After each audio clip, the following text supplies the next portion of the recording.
삶에 대한 5가지 오류가 있다. 첫째, 서로 분리되어 있다는 생각. 둘째, 행복해지는데 필요한 것이 충분하지 않다는 생각. 셋째, 충분하지 않은 것을 얻기 위해 서로 경쟁해야 한다는 생각. 넷째, 어떤 인간이 다른 인간보다 더 낫다는 생각.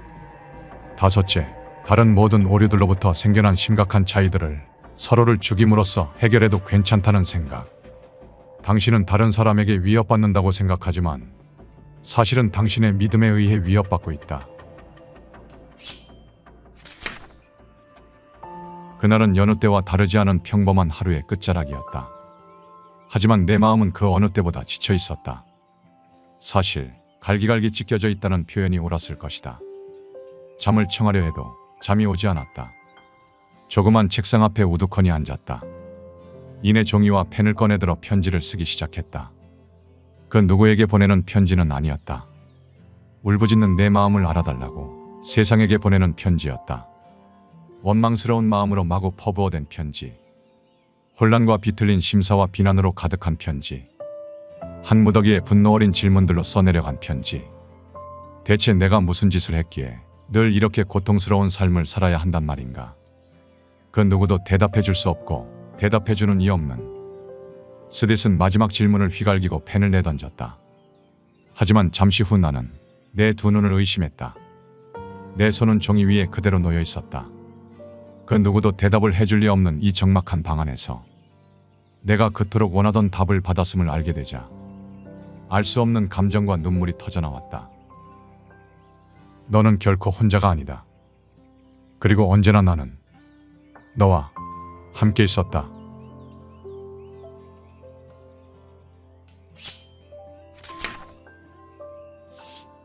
우연의 일치. 우주에는 어떤 우연의 일치도 존재하지 않는다. 나는 너의 마음이 울부짖는 걸 들어왔다. 나는 너의 영혼이 찾아 헤매는 걸 봐왔다. 나는 너가 얼마나 간절히 진리를 바랐는지 안다. 너는 고통 속에서 그것을 달라고 소리쳤으며 기쁨 중에도 소리쳤다. 너는 끝없이 내게 간청해왔다. 나를 보여주고 나를 설명해주고 나를 드러내달라고. 지금 여기서 나는 그렇게 하고 있다. 그러니 이제 앞으로 나아가라. 무엇이든 다 내 힘껏 대답해주리라. 어떤 질문을 던지기만 하고 대답을 듣지 못할 수도 있다. 하지만 눈을 열고 귀를 기울여라. 너가 듣는 노랫말과 너가 읽는 신문기사와 너가 보는 영화의 줄거리와 다음번 만나는 사람의 우연한 중얼거림에 자연의 모든 속삭임에 이 모든 것에서 너에게 대답해주리라. 너가 귀담아 듣는다면 나는 말할 것이며 나를 초대하면 나는 너에게 갈 것이다. 그러면 내가 언제나 그 자리에 있다는 걸 너에게 보여주리라. 우연의 일치란 없으며 어떤 일도 우연히 일어나지 않는다. 각각의 사건이나 모험은 참된 자신을 창조하고 체험하기 위해서 너희 스스로 불러들인 것이다. 사랑의 한 끝. 너희는 환상 속에 살고 있으며 그 때문에 두려움에 시달린다. 신을 의심하겠다는 너희의 바로 그 결심 때문에 너는 부처처럼 예수처럼 그리고 너희가 일찍이 숭배했던 그 모든 성인처럼 살게 될 것이다. 그러나 다수의 성인들이 그러했듯이 사람들은 너를 이해하려 들지 않을 것이다. 너가 느끼는 평온함과 삶의 기쁨과 마음속의 깨달음을 설명하려 들면 그들은 말을 듣긴 하겠지만 받아들이지는 않을 것이다. 그들은 너의 말을 따라하긴 하겠지만 거기에 덧붙이려 할 것이다. 그들은 자기네가 찾지 못한 걸 너가 어떻게 찾아냈는지 궁금해하다가 이윽고 질투를 키워갈 것이다. 질투는 얼마 안 가 분노로 바뀌어 그들은 화를 내면서 신을 이해하지 못하는 쪽은 너라는 걸 납득시키려 애쓸 것이다. 그리고 너가 느끼는 기쁨에서 너를 떼내지 못한다면 그들은 크나큰 분노에 휩싸인 나머지 너를 해치려 들 것이다. 그리고 죽음조차도 기쁨을 방해할 수 없고 진실을 바꿀 수 없다고 하면 그들은 분명 너를 죽일 것이다. 그리고 나서 죽음을 받아들이는 그 평온함을 보게 되면 그들은 성자라 부르며 다시 너를 사랑할 것이다. 자기네가 가장 소중히 여기는 것을 사랑하다가 파괴하고 다시 사랑하는 게 사람의 본성이기 때문이다. 인간의 모든 행동은 그 가장 깊은 단계에서 두 가지 감정 중 어느 하나에서 시작된다. 영혼의 언어 속에는 단 두 가지, 두려움과 사랑만 존재한다. 이 둘은 너희가 상대성이라 부르는 체계가 존재할 수 있게 해주는 두 극점, 알파와 오메가다. 이 두 극점이 없다면 어떤 다른 개념도 현상도 존재할 수 없다. 인간의 모든 생각과 행동은 사랑이나 두려움, 어느 한쪽에 뿌리를 두고 있다. 그 밖에는 다른 어떤 행동 동기도 존재하지 않는다. 그 밖의 모든 개념은 이 둘의 파생물에 지나지 않는다. 물론 이 둘 중 어느 쪽을 선택하느냐는 너희의 자유다. 하지만 너희는 두려움이 뒷받침된 행동을 선택한다. 너희가 이제까지 배워온 게 바로 그런 것이기에.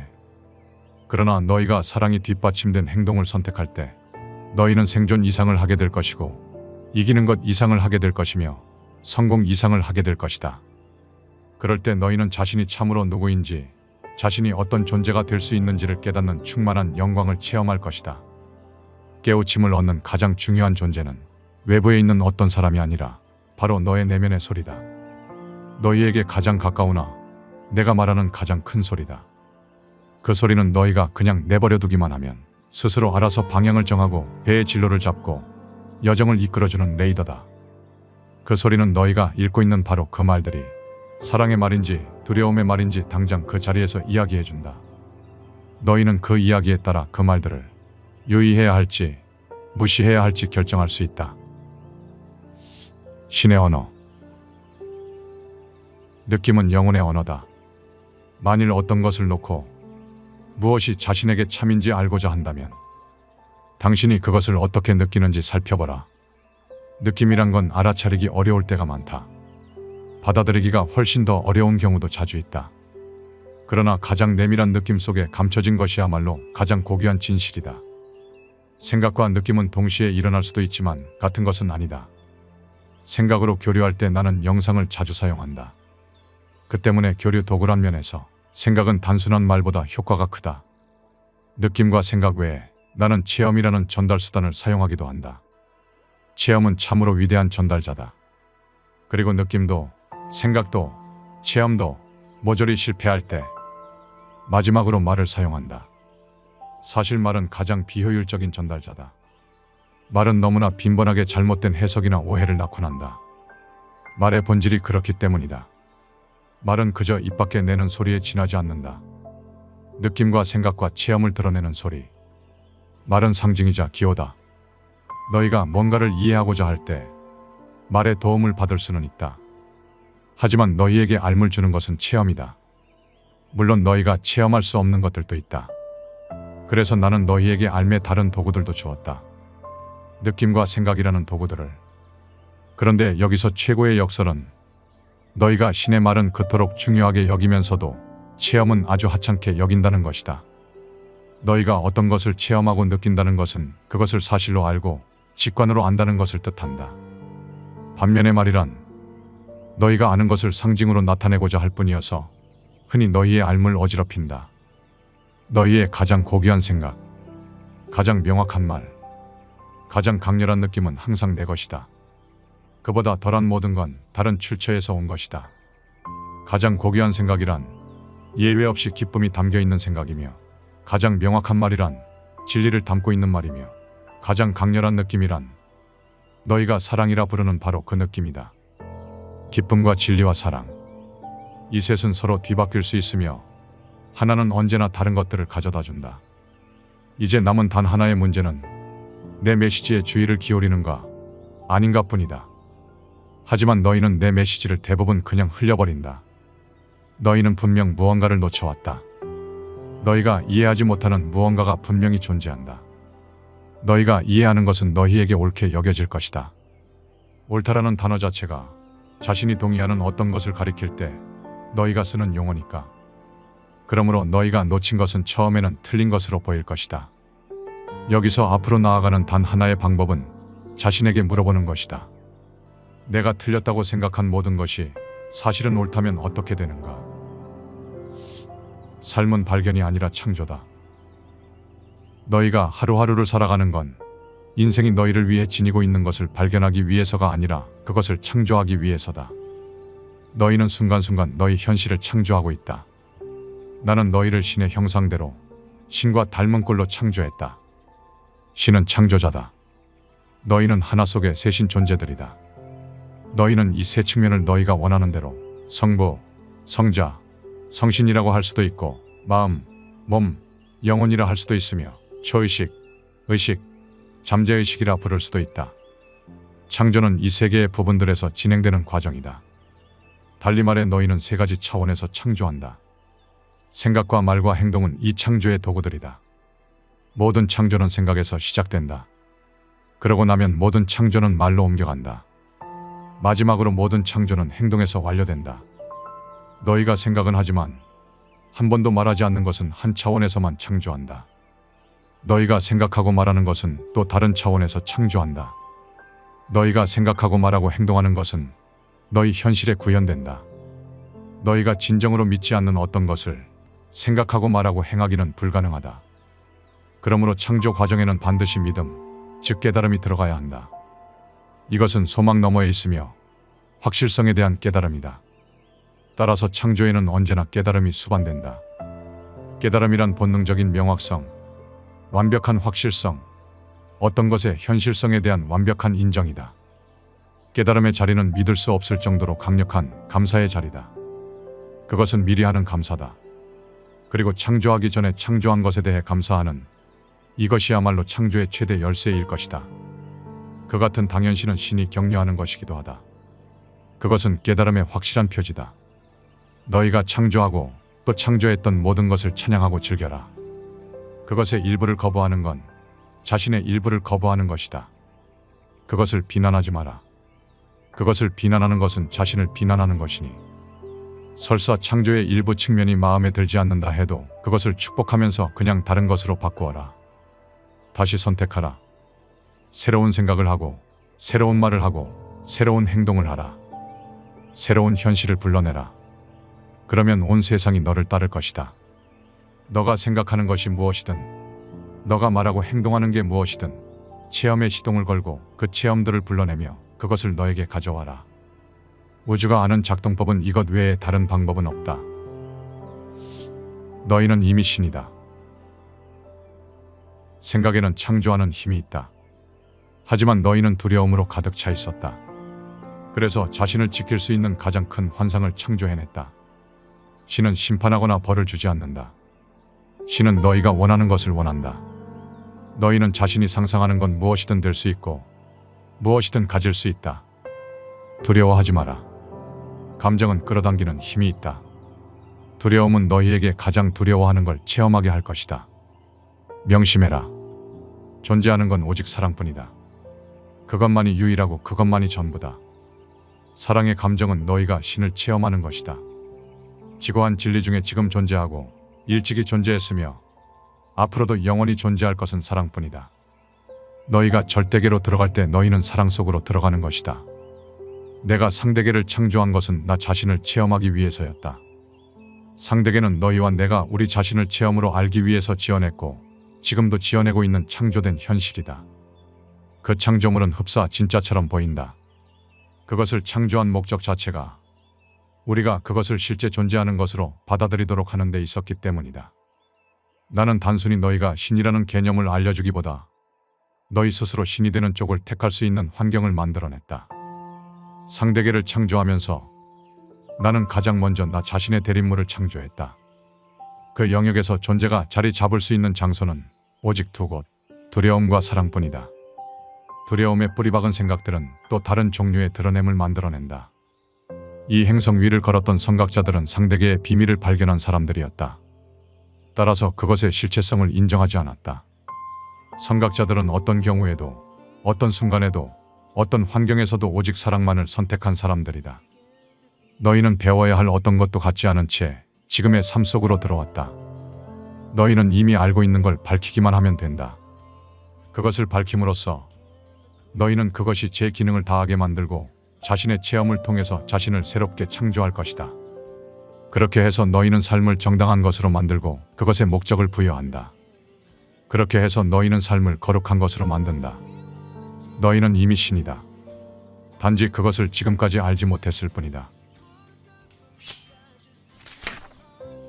영상의 일부 내용은 신과 나눈 이야기 1편과 지식의 서재 개인 견해를 담았다. 당신은 신이 존재한다고 생각하는가? 신의 존재를 부정해오던 지난날을 비웃기라도 하듯 우리가 존재하는 세상은 반드시 그래야만 하는 이유가 있는 듯이 우연의 일치라고 하기엔 너무나도 정교하게 만들어져 있다. 이 책을 펴낸 작가인 닐 도널드 월시와 신이라 주장하는 존재의 대화는 1992년부터 시작되어 1995년까지 3년간 지속되었다.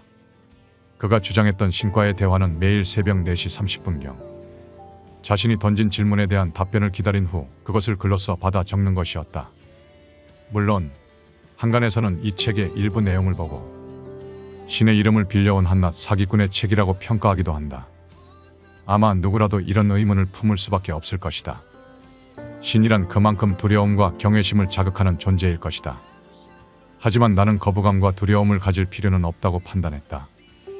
이것이 나에게 정말 필요한 이야기인가를 판단할 수 있는 분별력만 갖출 수 있다면 어떠한 책에서도 얻어갈 수 있는 교훈이 분명 존재한다. 신과 나눈 이야기 1편에서 3편을 합친 완결편. 신이 말해준 것에서 신은 우리에게 가장 먼저 주고 싶은 메시지를 전한다.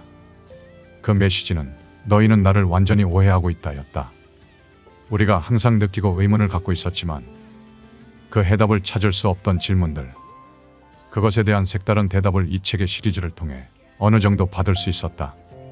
책에서 주장한 것처럼 우리가 이미 신이자 창조주라면, 그리고 그것을 잊고 있었을 뿐이라면 당신은 신인 척하는 인간인가?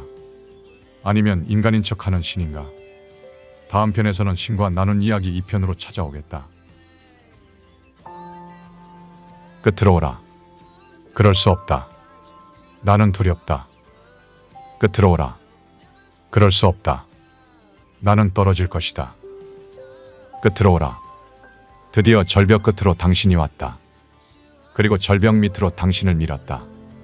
그러자 마침내 당신은 날았다. 당신은 구부릴 수 있도록 만들어졌다. 발밑에 놓인 수많은 기적을 모두 발견할 수 있도록 당신은 늘어날 수 있도록 만들어졌다. 어깨 위로 짊어져야 할 모든 것들 바로 위에서 천국이라는 자신의 아름다운 얼굴을 발견할 수 있도록. 내가 신에게 간청했을 때 당신처럼 나도 작고 외로운 존재인 듯 느껴졌다. 하지만 바로 그때였다. 아무 특별한 이유 없이 내가 빛나기 시작한 건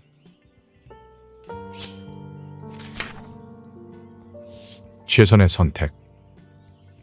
너는 무엇이 내게 최선인지 알아내려 한다. 너는 모든 선택이 좋을 것이길 미리 보장받고 싶어 한다. 게다가 계속해서 너는 마음을 바꾼다. 최선이란 건 오만 가지 변수에 좌우되는 상대적인 용어다. 이건 선택을 대단히 어렵게 만든다. 어떤 판단을 내릴 때는 오직 한 가지만 고려하면 된다. 이것이 내가 누구인지를 진술하는지, 이것이 내가 되고자 선택하는 존재를 선언하는지만, 삶 전체가 그런 선언이 되어야 한다. 사실 삶의 모든 것이 그러하다. 너는 그런 선언을 우연히 할 수도 있고 자신의 선택으로 할 수도 있다. 하지만 우연으로 사는 삶은 의식 없는 반응으로 사는 삶인 반면 선택으로 사는 삶은 의식하는 행동으로 사는 삶이다. 반응이란 과거에 취했던 행동이다. 다시 행동할 때 너희는 들어오는 자료를 평가하고 같거나 거의 비슷한 체험을 찾기 위해 너희의 기억을 뒤지고 그런 다음 이전에 했던 식으로 행동한다. 이 모든 일을 하는 주체는 영혼이 아닌 마음이다. 하지만 너희가 어떻게 해야 지금 이 순간 자신을 진실로 순수하게 체험할 수 있을지 알아보려 한다면 영혼에게 자신의 기억을 찾아보게 시켜라. 무엇이 자신에게 최선인지 알아내려고 시간을 들이는 동안 너희는 말 그대로 시간을 소비하고 있다. 이 점을 기억하라. 영혼은 창조하고 마음은 반응한다. 영혼은 자신의 지혜로 지금 순간에 겪는 체험이 신이 너희에게 보내준 체험임을 알고 있다. 미리 보내준 체험, 즉 현재의 진정한 의미가 바로 이것이다. 모든 지금 순간은 신이 주는 영광스러운 선물이다. 그것을 선물이라 부르는 건 이 때문이다. 영혼은 참된 자신에 대한 잘못된 생각을 치유하고 참된 자신에 걸맞은 체험을 너희에게 가져다 주기 위해 지금 필요한 완벽한 상황과 환경을 본능적으로 추구한다. 영혼의 바람은 너희가 신에게 되돌아가게 하는 것이다. 영혼이 의도하는 바는 자신을 체험으로 알고 따라서 신을 아는 것이다. 영혼은 너희와 내가 하나임을 이해하기 때문이다. 그러므로 위대한 결정을 내려야 할 순간이라면 영혼, 즉 느낌을 따르라. 영혼은 느낌으로 말한다. 너의 느낌에 귀를 기울이고 느낌대로 따르며 느낌을 존중하라. 자신의 영혼에 귀 기울일 때 너희는 무엇이 자신에게 최선인지 알 것이다. 자신에게 맞는 진실은 자신에게 가장 좋은 것일 수밖에 없기 때문이다. 분별력을 되찾으라고 할 때의 의미가 바로 이것이다. 이것은 너가 어떻게 생각하는가가 아니라 어떻게 느끼는가로 되돌아가는 것이다. 생각은 말 그대로 생각일 뿐이고 마음이 만들어낸 창조물일 뿐이다. 하지만 감각이라면 그것은 지금 이 순간 실제하는 것이다. 감각은 영혼의 언어이고 너의 영혼은 너의 진실이다. 시간과 공간, 미리 보내진 시간 같은 건 없다. 이 시간 말고는 어떤 시간도 존재하지 않으며 이 순간 말고는 어떤 순간도 존재하지 않는다. 존재하는 것은 지금뿐이다. 어제와 내일은 상상이 빚어낸 허구이며 정신이 지어낸 구조물이다. 지금껏 일어난 모든 일이 지금 일어나고 있고 앞으로 일어날 모든 일도 바로 지금 일어나고 있다. 시간은 연속체가 아니다. 그것은 수평이 아니라 수직으로 존재하는 상대성의 요소다. 시간은 오르락 내리락 하는 것이다. 시간을 지금이라는 영원한 순간을 나타내는 종이꼬지로 생각하라. 그 종이꼬지에 여러 장의 종이가 차곡차곡 꽂혀 있다고 상상해보라. 이것들이 시간 요소들이다. 하나하나의 요소는 뚜렷하게 구별되지만 다른 것들과 동시에 존재한다. 종이꼬지의 모든 종이는 한꺼번에 존재한다. 앞으로 일어날 일들도 예전에 일어났던 일들도 존재하는 것은 오직 한순간, 이 순간, 영원한 지금 순간뿐이다. 모든 일이 바로 지금 벌어지고 있으며 여기에는 시작도 끝도 없다. 그것은 그냥 존재한다. 이 있음 속에 너희 체험과 너희의 가장 위대한 비밀이 있다. 너희는 그 있음 안에서 너희가 택하는 어떤 시간, 어떤 장소로도 의식적으로 옮겨갈 수 있다. 너희는 주로 꿈을 꾸면서 일상적으로 그렇게 하고 있다. 공간은 드러난 시간이다. 사실 한때 우주 전체는 딱딱했다. 물질 분자들 사이에는 사실상 어떤 공간도 존재하지 않았다. 모든 물질이 자신에게서 공간을 제거한 것이다. 그리고 그 어마어마한 공간이 사라지고 나자 그 물질은 바늘끝보다 더 작은 영역만을 차지하게 되었다. 실제로 어떤 물질도 존재하지 않았던 그 시간 이전에 하나의 시간이 있었다. 너희가 반물질이라고 불렀을 가장 순수한 최고의 진동에너지 형태만이 존재하던 시간이, 이것은 시간 전의 시간으로 너희가 아는 대로의 물질우주가 존재하기 전의 시간이었다. 어떤 것도 물질로서 존재하지 않았다. 어떤 사람들은 이것을 낙원, 즉 천국이라 여긴다. 왜냐하면 어떤 문제도 없었기에. 태초의 순수 에너지는 아주 빠른 속도로 진동하여 물질을 형성했다. 이 우주의 모든 물질을 너희들 역시 같은 업적을 이룰 수 있다. 사실 너희는 날마다 그렇게 하고 있다. 너희 생각들은 순수한 진동이다. 그리고 그것들은 물질들을 창조할 수 있으며 창조하고 있다. 만일 너희 중 충분히 많은 사람이 같은 생각을 지니면 너희는 물질 우주의 부분들에 영향을 미칠 수 있고 나아가 그것들을 창조할 수도 있다. 우연은 없다. 모든 사건, 모든 체험의 목적은 기회를 창조하는 데 있다. 사건과 체험들은 기회일 뿐 그 이상도 그 이하도 아니다. 그것들의 의미를 부여한다는 건 우리가 그것들에 대해 생각하고 행동하고 반응한다는 뜻이다. 사건과 체험들은 개인이나 너희 집단이 의식을 매개로 하여 너희에게로 끌어온 기회들이다. 체험을 창조하는 것이 의식이기 때문이다. 너희는 지금 보여주는 것보다 더 높은 의식을 가진 존재이니 의식을 끌어올리면서 자신을 창조하고 체험하는 도구로 쓰려고 이런 기회들을 자신에게로 끌어온다. 너희 자신이 누구인지 알고 체험해야 한다는 것이 내 의지이기에 나는 너희가 그것을 위해 창조하려는 사건이나 체험이면 무엇이든 너희에게로 끌어가게 해준다. 이 우주게임에는 다른 배우들도 수시로 너희에게 가담한다. 그 배역이 짧은 만남이든 주변 인물이든 친척과 가족이든 몹시 사랑하는 사람이든 영혼들을 너희에게 끌어오는 건 너희 자신이고 너희를 그들에게 끌어가는 건 그들 자신이다.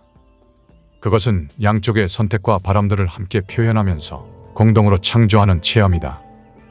누군가가 우연히 너희에게 오는 일은 없으며 우연의 일치 따위는 절대 없다. 어떤 일도 마구잡이로 일어나지 않으니 삶은 우연의 산물이 아니다. 너희는 너희의 목적을 위해 사람들을 끌어오듯이 사건들도 끌어온다. 사랑은 지금 무엇을 하려고 하는가? 너희가 바라는 것들을 사랑하고 사랑하고 또 사랑하라. 그것들에 대한 너희의 사랑이 그것들을 너희에게로 끌어오리니 이것들은 모두 삶의 재료들이다. 그것들을 사랑할 때 너희는 삶을 사랑하는 것이다. 그것들을 바란다고 선언할 때 너희는 삶이 마땅히 제공해야 할 모든 좋은 것을 택하겠노라고 공표하는 것이다. 하지만 다른 사람을 지배하는 권력을 택하지 말고 다른 사람과 함께하는 권력을 택하라. 그 자체가 목적인 명성을 택하지 말고 더 큰 목적을 이룰 수단으로 명성을 택하라. 남들의 희생을 대가로 한 성공을 택하지 말고 다른 사람들을 돕는 도구로 성공을 택하라. 그리고 온갖 희생을 다 치른 승리를 택하지 말고 남들을 전혀 희생시키지 않는 승리, 나아가 그들에게도 이득이 되는 승리를 택하라. 더 나아지길 선택하라. 하지만 남들보다 더 나아지지 말고 이전에 자신보다 더 나아지도록 하라. 더 많이 갖길 선택하라. 하지만 오직 더 많이 주기 위해서만 그렇게 해라. 방법을 알고 이유를 알길 선택하라. 그리하여 모든 지식을 남들과 함께 할 수 있도록, 그리고 온갖 수단을 다해 신을 알길 선택하라. 그리하여 모든 사람이 그 뒤를 따를 수 있도록. 너희는 평생 동안 받는 것보다 주는 것이 더 좋다는 가르침을 받아왔다. 하지만 가진 것이 없으면 줄 수도 없다. 우리가 지금 여기서 이야기하는 자기 만족이 남을 희생한 대가로 얻는 것이 아님은 명백하다. 그것은 남들의 욕구를 무시하라는 이야기가 아니다. 그렇다고 삶이란 게 반드시 자신의 욕구를 무시하는 것이어야 한다는 이야기도 아니다. 자신에게 넉넉한 즐거움을 주어라. 그러면 너희는 남들에게 줄 넉넉한 기쁨을 가지리니. 필요한 단 한 가지. 모든 갈등은 잘못 자리 잡은 욕구에서 생긴다.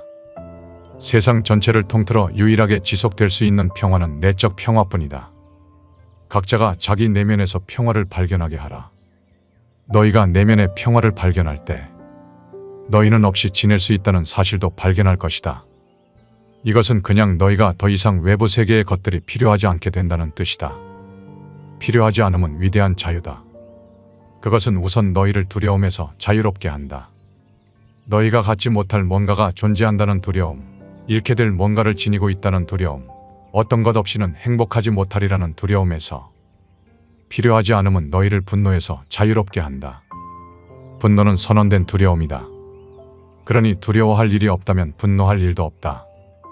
원하는 것을 갖지 못해도 너희는 화내지 않을 것이다.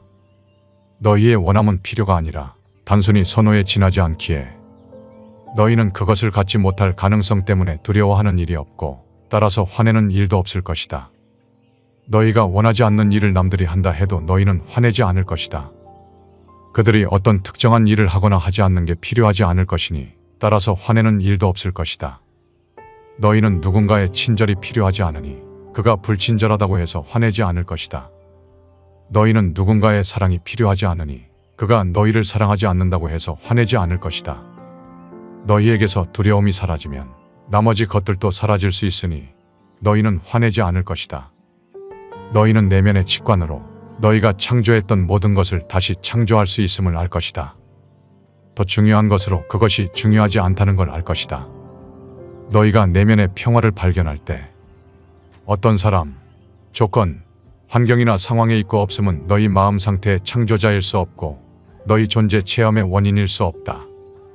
내면의 평화를 추구하고 발견하는 이 간단한 한 가지 변화를 모두가 이뤄낼 때 전쟁은 완전히 끝나고 갈등은 사라지며 부당함은 차단되고 세상에는 영원한 평화가 찾아올 것이다. 필요하거나 가능한 다른 공식은 없다. 필요한 것은 환경의 변화가 아니라 의식의 변화이다.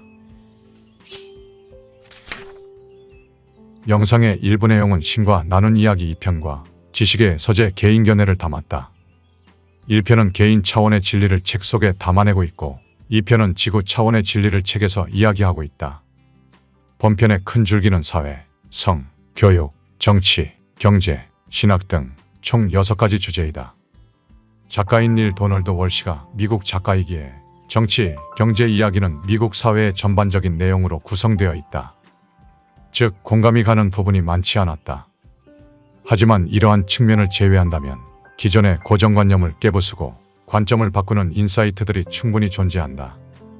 1편, 2편을 통해 정리한 신과 나눈 이야기의 핵심 줄기는 이렇다. 우리는 신이자 창조자이다. 신은 모든 것을 아는 알미 있었다. 하지만 암과 체험은 완전히 다른 것이기에 신은 체험을 원했다. 그래서 체험하는 신, 즉 우리를 신과 같은 형상으로 창조해냈다. 하지만 모든 것을 아는 알은 체험에 오히려 방해가 될 수 있었다. 따라서 망각이라는 장치를 우리에게 입혔다. 또한 완벽한 체험을 위해 상대성의 원리 속 물질 우주를 창조해냈다. 마지막으로 스스로 깨닫고 성장해 나갈 수 있도록 의식을 주었다. 결국 자신이 누구이고 무엇이 되고자 하는지 삶을 체험하며 자신을 재창조하는 것. 이것이 삶의 목적이다. 그 창조 도구들이 생각과 말과 행동이며 우리는 하나이며 셋인 존재, 즉 몸과 마음, 영혼이다. 이 중 신과 가장 가까이 맞닿아 있는 건 영혼이며 영혼은 신의 언어인 느낌으로 우리가 가야 할 방향을 알려준다. 당신은 지금 나열한 이야기들을 믿을 수 있겠는가? 재창조라는 삶의 목적이 거창하긴 하지만 한편으론 신이란 자의 체험을 위한 게임 속 캐릭터가 된 듯한 기분에 허탈하기도 하다. 하지만 이 비밀을 알고 이 삶을 게임으로 생각한다면 인생을 살아가는 태도와 관점에 엄청난 변화가 발생할 수 있다는 진실을 마주하게 된다. 무엇보다 중요한 건 삶을 살아가는 데 있어 두려움을 가질 필요가 없다는 사실이다. 이 책을 우연히 집어든 순간부터 이렇게 영상을 제작하기까지가 결코 우연이 아니라면, 지금 이 순간 이 느낌이 영혼의 메시지라면 세상에 우연 따위는 없을지 모른다. 모든 것이 꼭 필연인 것처럼 인연은 서서히 그 형체를 이루어가기 때문이다. 다음 편에서는 신과 나눈 이야기 3편으로 찾아오겠다. 내 멋진 친구요. 너에게 다시 말하건대 나는 너와 함께 있지 않은 때가 없었고 내가 준비되지 않은 순간도 없었다. 나는 언제나 너희와 함께 있었다. 이것은 억겁의 시간 동안 그리고 지금 이 찰나에도 계속 일어나고 있는 일이다. 이제 딱 하나의 물음만이 남아있다. 내가 누구한테 말하는가가 아니라 내 말을 누가 귀담아 듣는가라는 질문이. 우리 모두는 하나다. 이제 내 말을 귀담아 들어라. 우리 중에 오직 하나만이 있다. 너희는 나와 떨어져 있지 않고 너희 서로 간에도 떨어져 있지 않다. 우리가 하는 모든 일을 우리는 서로 협력해서 하고 있다. 우리의 현실은 공동으로 창조된 현실이다. 너희의 의지가 곧 내 의지다. 한 영혼이 다른 영혼의 의지를 거스르면서 그것에 영향을 미치기란 불가능하다. 뭔가가 되거나 뭔가를 하거나 뭔가를 갖는 이유는 딱 하나뿐이다. 자신이 누구인가를 직접 진술하는 것이다. 만일 개인과 사회 차원에서의 자신이 너희가 되고자 선택하고 바라는 자신이라면 아무것도 바꿀 이유가 없다. 하지만 너희가 가져야 할 더 장대한 체험이 기다리고 있다고 믿는다면, 지금 드러나는 것보다 훨씬 더 위대한 신성의 표현이 기다리고 있다고 믿는다면, 그렇다면 그 진리 속으로 옮겨가라.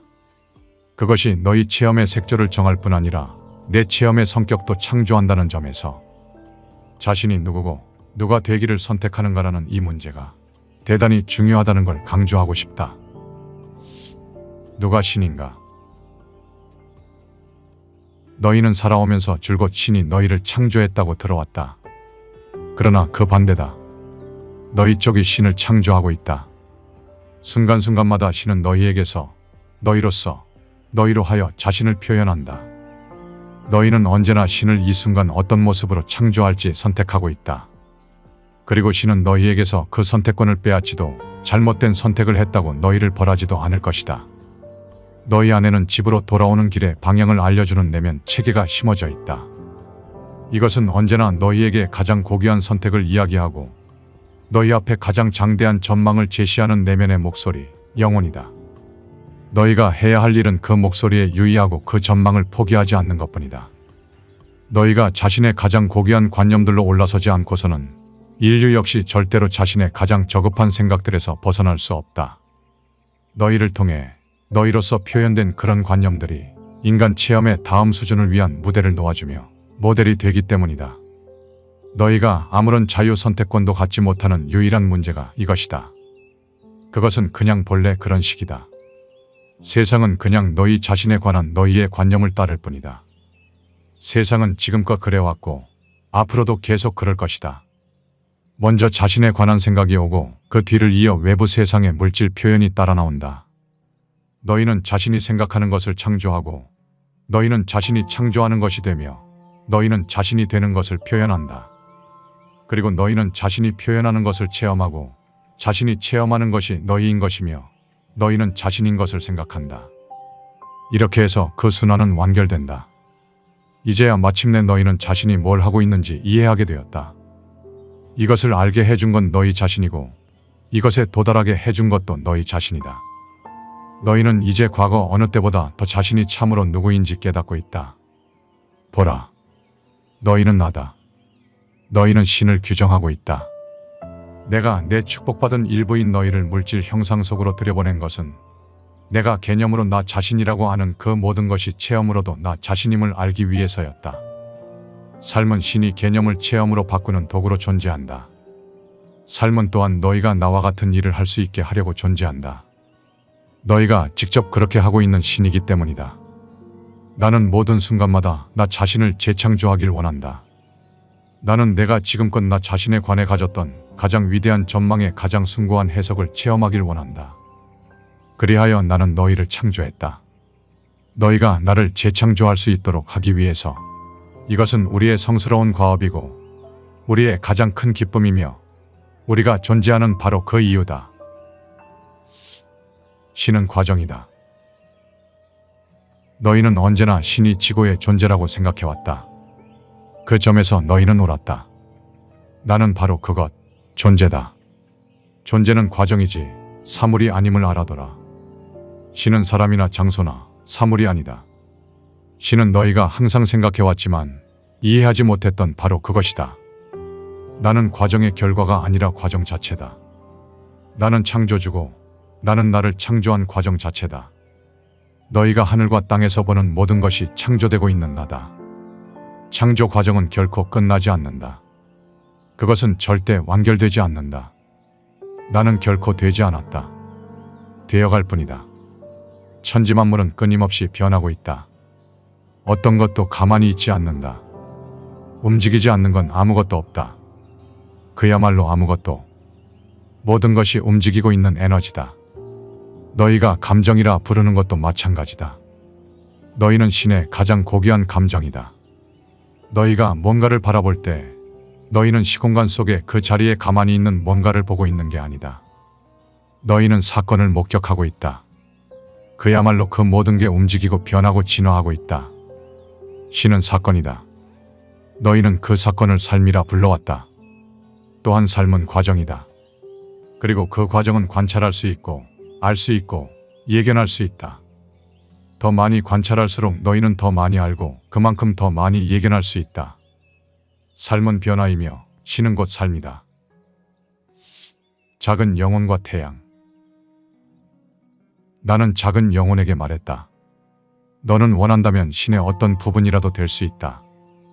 너는 스스로를 체험하는 절대 신성이다. 이제 너는 신성의 어떤 측면을 자신으로 체험하려느냐? 작은 영혼은 말했다. 그럼 전 용서를 선택하겠습니다. 저는 완전한 용서라는 나 자신을 체험하고 싶습니다. 하지만 문제가 있었다. 아무도 용서받을 이가 없었던 것이다. 내가 창조한 것은 오직 완벽과 사랑뿐이었다.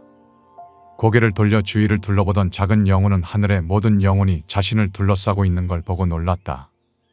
그들은 작은 영혼이 신과 대화를 나누고 있다는 이야기를 들었던 것이다.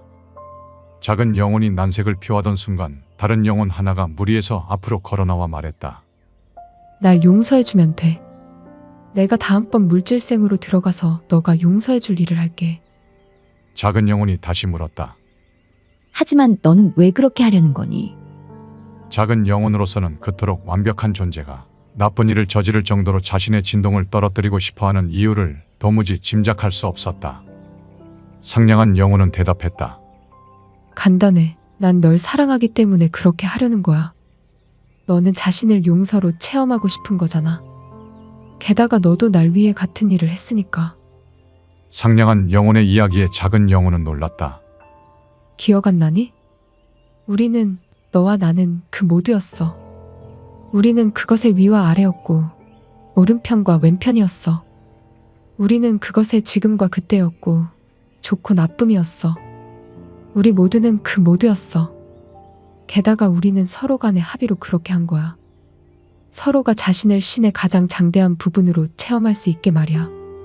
왜냐하면 우리는 자기 아닌 것이 없다면 자기인 것도 없다는 걸 이해하고 있었거든. 차가움 없이 너는 따뜻함일 수 없어. 슬픔 없이 너는 행복일 수 없고 악 없이는 선이란 체험도 존재할 수 없지. 만일 너가 뭔가가 되기를 선택한다면 그것을 가능하게 만들기 위해서는 그것에 대립하는 뭔가나 누군가가 네 우주 어딘가에 나타나야 해. 떠나기 직전 상냥한 영혼은 마지막 말을 전했다. 이번엔 내가 너한테 딱 한 가지만 부탁할게. 내가 상상할 수 있는 가장 못된 짓을 너에게 저지르는 그 순간에, 정말 그런 순간에 내가 진짜로 누군지 기억해줘. 작은 영혼에게 그 깊은 울림이 전해졌다. 그럼 절대 잊지 않아. 나는 지금 너를 보는 그대로 다시 너를 볼 거야. 그리고 너가 누군지 기억하겠어. 언제나. 거기에 있어라.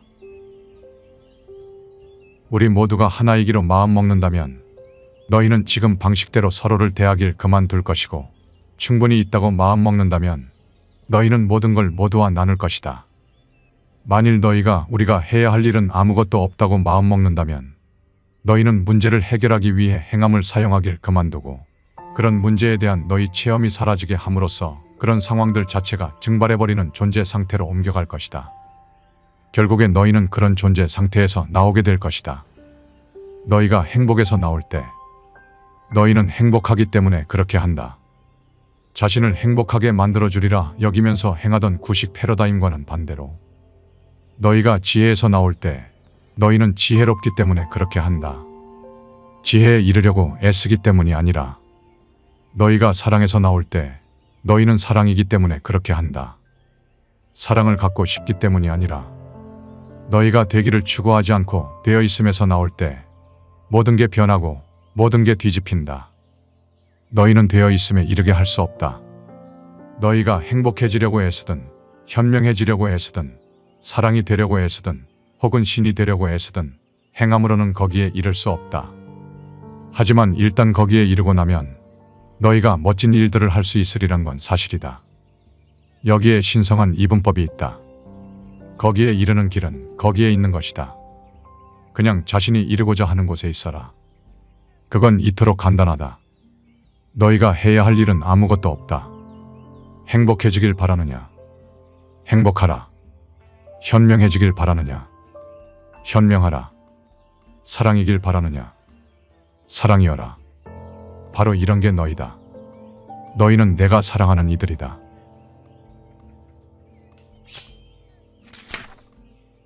영상의 일부 내용은 신과 나눈 이야기 3편과 지식의 서재 개인 견해를 담았다. 1편은 개인 차원의 진리, 2편은 지구 차원의 진리, 3편은 우주 차원의 진리를 책에 담고 있다. 여러 번에 걸쳐 신과 나눈 이야기를 읽어봤지만 사실 3편만큼은 아직까지도 이해되지 않는 부분들이 존재한다. 영상에서 소개한 내용 외에도 삶과 죽음, 인간보다 진화된 우주의 존재 등 흥미로운 이야기들이 포함되어 있다. 신과 나눈 이야기 1편에서 3편까지의 핵심 줄기는 이렇다. 태초의 모든 것이 완벽한 어떤 찰나의 순간이 있었다. 하지만 역설적이게도 모든 것이 완벽했기에 그것은 완벽하지 않았다. 기쁨만이 존재했기에 이것이 기쁨인지 몰랐고, 사랑만이 존재했기에 그것이 진정 사랑인지 몰랐다. 때문에 신조차 자신이 누구인지 진정으로 알고 싶었다. 그렇게 반대의 개념이 존재하는 상대계가 창조되었다. 이곳은 위가 있기에 아래가 있고 오른편이 있기에 왼편이 있었다. 개념이 아닌 체험으로서 그것을 온전히 느낄 수 있었다. 하지만 언제부터였을까? 근원이었던 것의 대립물, 진짜처럼 보이는 가짜 증거에 체험하는 신은 잠식되어 갔다.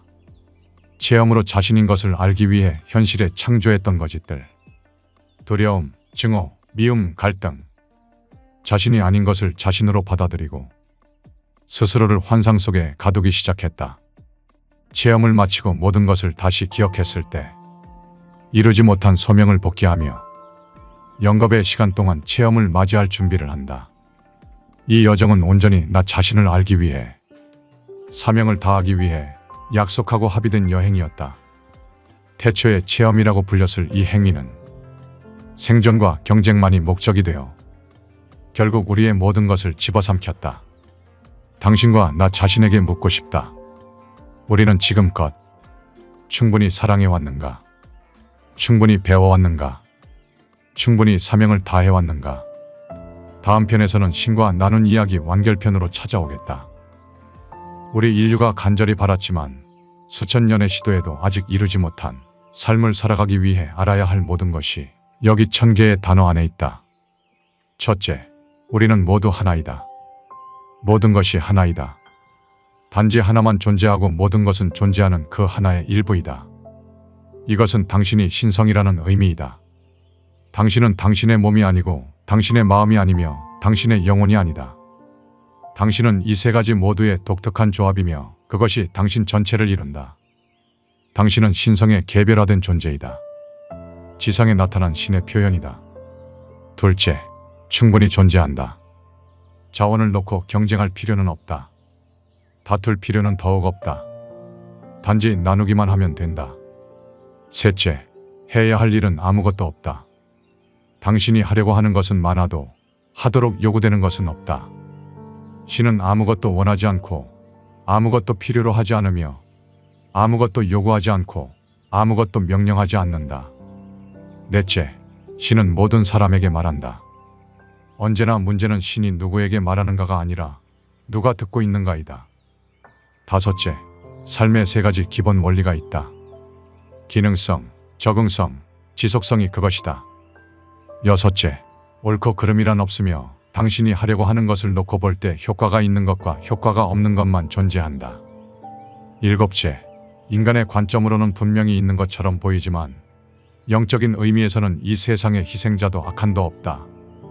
게다가 당신은 신성하기 때문에 당신의 의지에 반해서는 아무 일도 일어날 수 없다.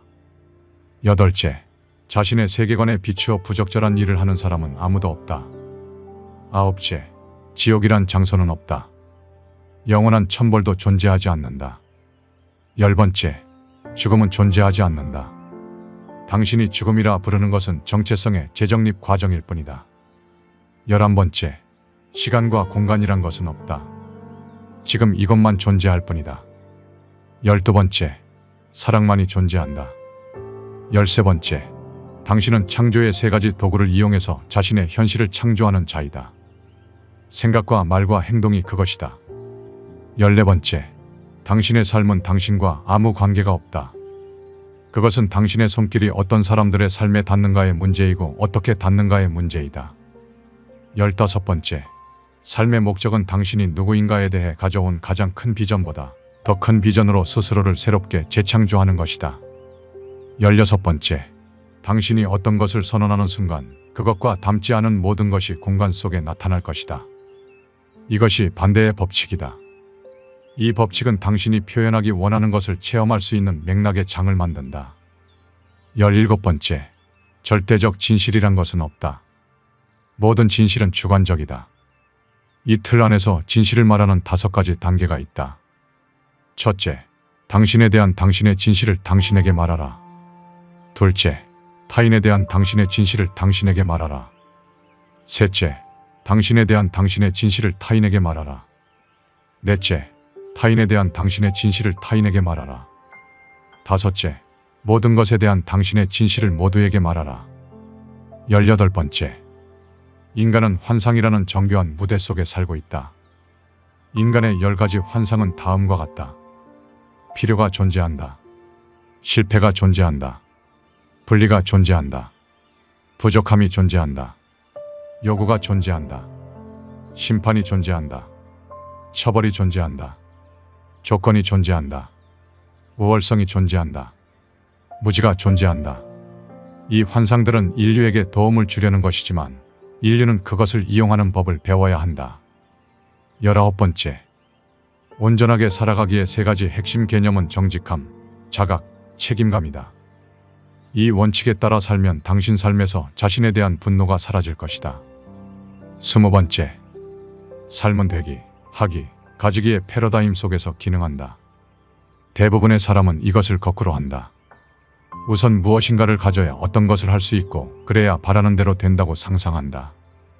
이 과정을 거꾸로 하는 것이 삶에서 마스터의 수준을 경험하는 가장 빠른 길이다. 21번째. 자각에는 3가지 단계가 있다. 희망, 신념, 알미다. 영적인 성숙은 3번째 단계에서부터 살아가는 것이다. 22번째. 위기, 폭력, 살인, 전쟁을 만들어내는 신에 대한 5가지 오류가 있다. 첫째, 신이 무엇인가를 필요로 한다는 생각. 둘째, 신이 필요한 것을 얻는데 실패할 수 있다는 생각. 셋째, 신에게 필요한 것을 당신이 주지 않았기에 신이 자기에게서 당신을 분리시켰다는 생각.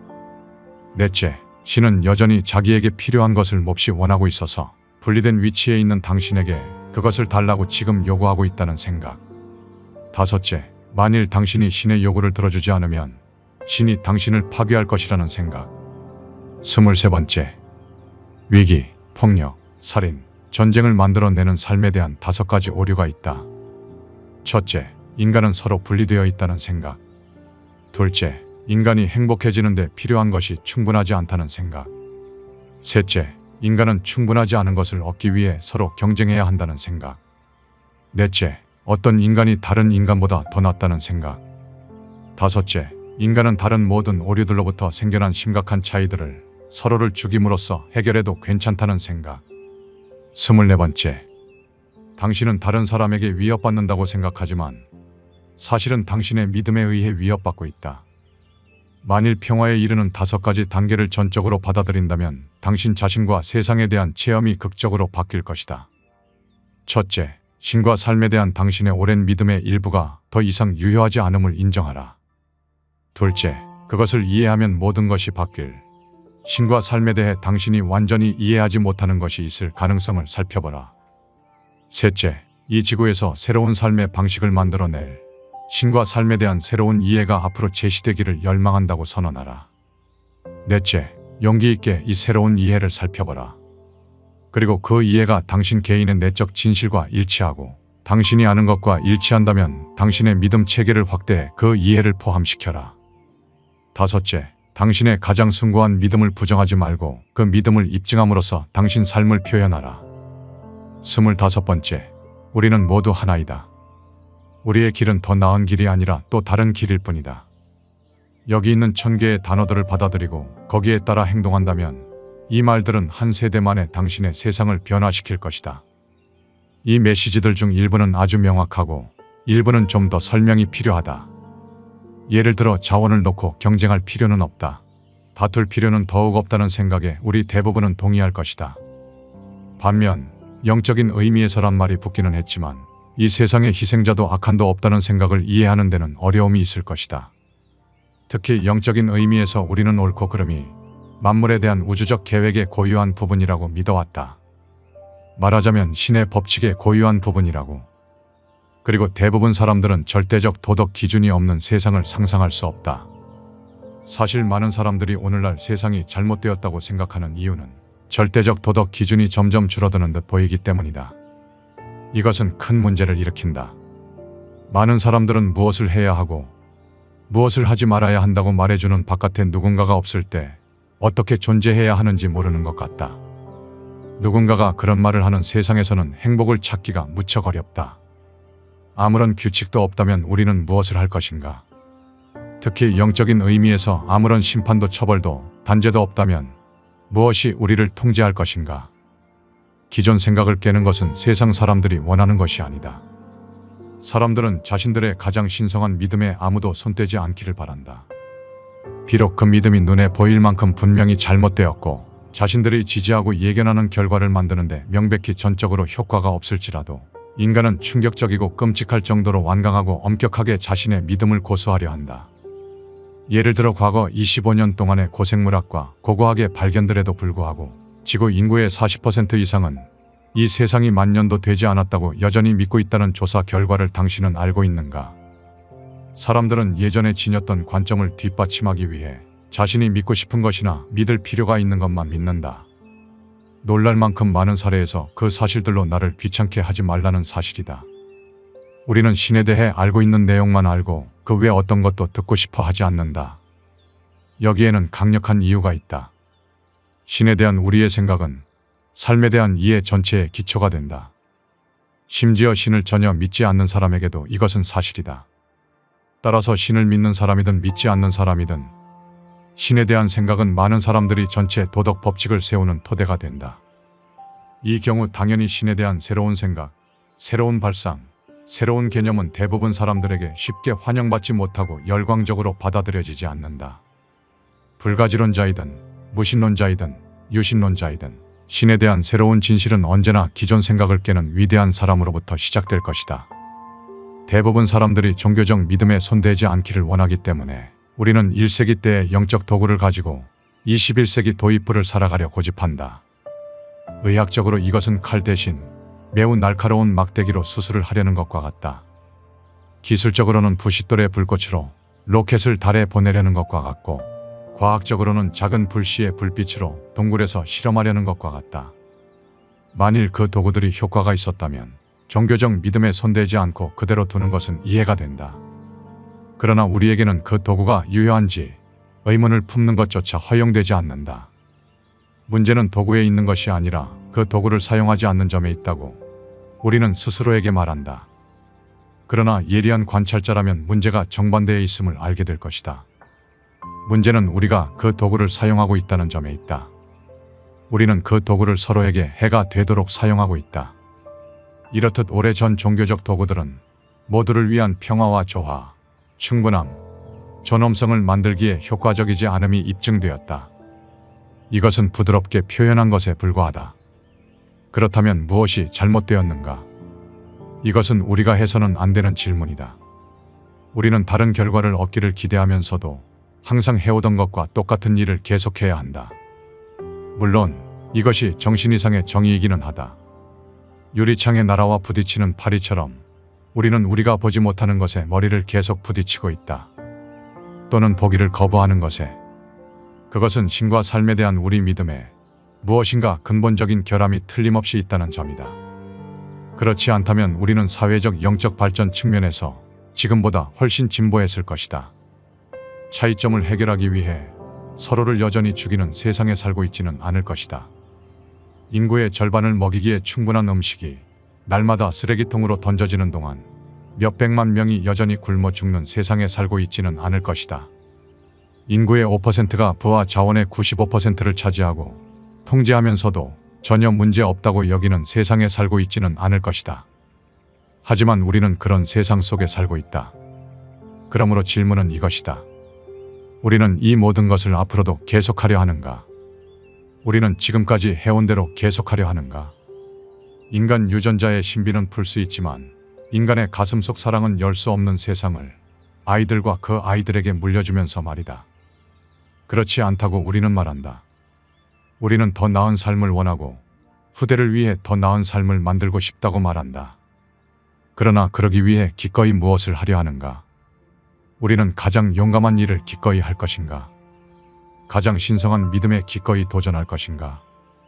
그것을 이해하면 모든 것이 바뀔, 신과 삶에 대해 완전히 이해하지 못하는 무엇인가가 있을 가능성을 기꺼이 고려할 것인가?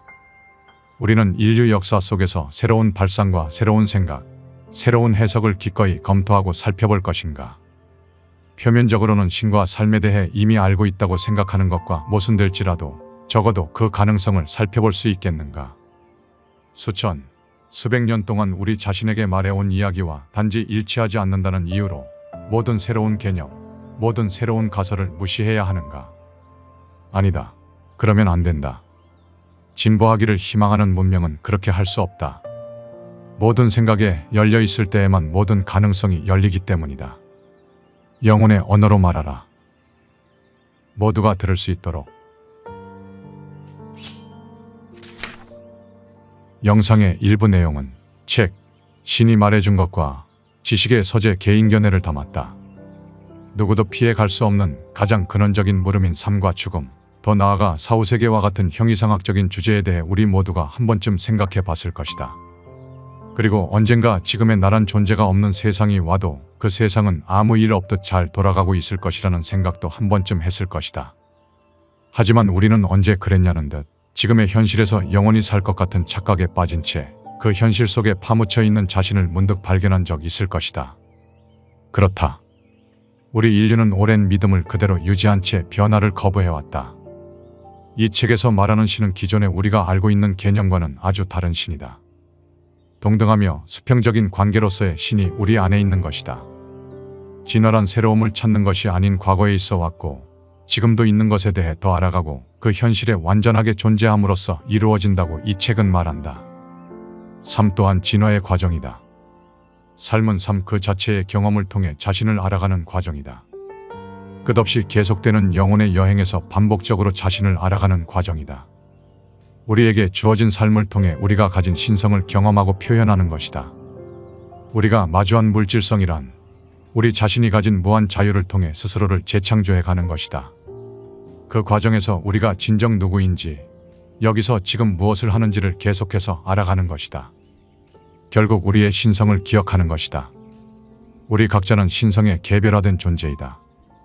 물질 세계인 이 지상에서 신이 표현된 것이다. 창조된 자인 동시에 우리는 창조자이다. 우리가 살고 있는 이 환상 속에서 우리는 삶과 현실을 매번 창조해내고 있다. 우주라는 이 무한 에너지의 창조 공간에서 우리 의식의 작용을 통해 우리가 원하는 것을 얻어갈 수 있다. 삶의 모든 것은 신성이 표현된 것이다. 물질 영역의 이 환상 안에서 절대적 진실이란 없음을 깨닫고 이 영원한 영혼의 여행을 통해 신성을 경험하고 표현함으로써 우리는 자신에게 다가갈 수 있다. 우리 존재의 가장 근원적인 물음들에 대해 답을 찾기 위해서는 자신의 내면에 귀 기울여야 한다. 우리가 진정 누구인지, 우리의 정체성을 한번 따라가 보자. 우리가 진정 무엇을 할 수 있는지 지금 바로 느껴보자. 영혼의 소리에 귀 기울일 때 우리는 영원한 자유를 얻을 수 있을 것이다.